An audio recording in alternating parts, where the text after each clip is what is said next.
పశ్చిమ గోదావరి జిల్లా భీమవరంలోని శ్రీ మావుళ్ళమ్మ అమ్మవారి ఆలయంలో శాకాంబరి ఉత్సవాలు వైభవంగా ప్రారంభమయ్యాయి. 6 టన్నుల రకరకాల కూరగాయలు, ఆకుకూరలు, పండ్లతో ఆలయాన్ని వర్ణభోపితంగా అలంకరించారు. శాకాంబరి దేవి అవతారంలో దర్శనమిస్తున్న అమ్మవారికి పూజారులు శాస్త్రోక్తంగా అర్చనలు నిర్వహించారు.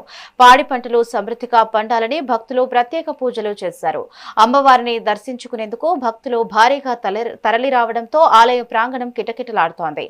భక్తుల కోసం అధికారులు విస్తృత ఏర్పాటు చేశారు.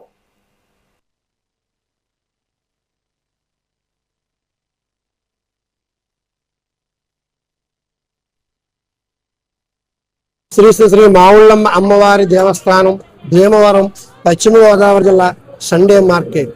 ఈరోజు ఆషాఢ పౌర్ణమి రోజుని అమ్మవారికి శాకాంబరీదేవి కింద అలంకారం చేసి భక్తులు దర్శనమిస్తారు. ఈ శాకాంబరీదేవి అలంకారం ఎందుకు చేయాలి, ఏమిటి దీని విశిష్టత ఏమిటి అంటే, పూర్వం దుర్గమాసురుడు అనే రాక్షసుడు బ్రహ్మ కోసం ఘోర తపస్సు చేశాడు.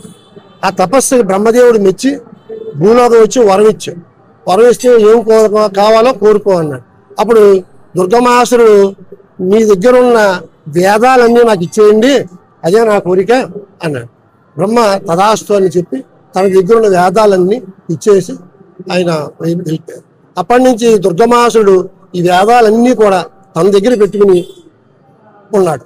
ఉండేసరికి వేదాలు లేకపోతే యజ్ఞయాగాదులు జరగవు, హోమాలు జరగవు, ఏమీ జరగవు.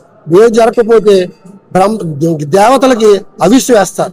ఈ హోమంలో అవిష్ లేదు, హోమాలు లేవు, ఏమీ లేవు, కృషులు ఏమీ చేయట్లేదు.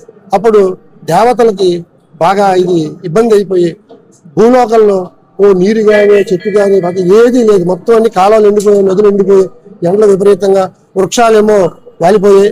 ఇలా జరుగుతూ ఉండగా ఒక రోజుని దేవతలు ఋషులందరూ వెళ్ళి పార్వతీదేవి దగ్గరికి వెళ్ళి పార్వతీదేవిని ప్రార్థించారు. మావుళ్ళమ్మ, జై జై శ్రీ మావుళ్ళమ్మ. మనం గ్రామం ప్రజలు అందరూ బాగుండాలనే ఉద్దేశంతో ఈ ఆషాఢ పౌర్ణమి సందర్భంగా చాలా అత్యద్భుతంగా శాకాంబర అలంకరణ చేయడం జరిగింది. అలాగే ఈ వ్యాస పౌర్ణమి, ఆషాఢ పౌర్ణమి అంటే వ్యాస పౌర్ణమిగా దాన్ని తర్వాత కాలంలో గురు పౌర్ణమిగా అన్నారు. గురు పౌర్ణమి అంటే వ్యాస పౌర్ణమే, మన వేదాలు విభజించిన మనిషి.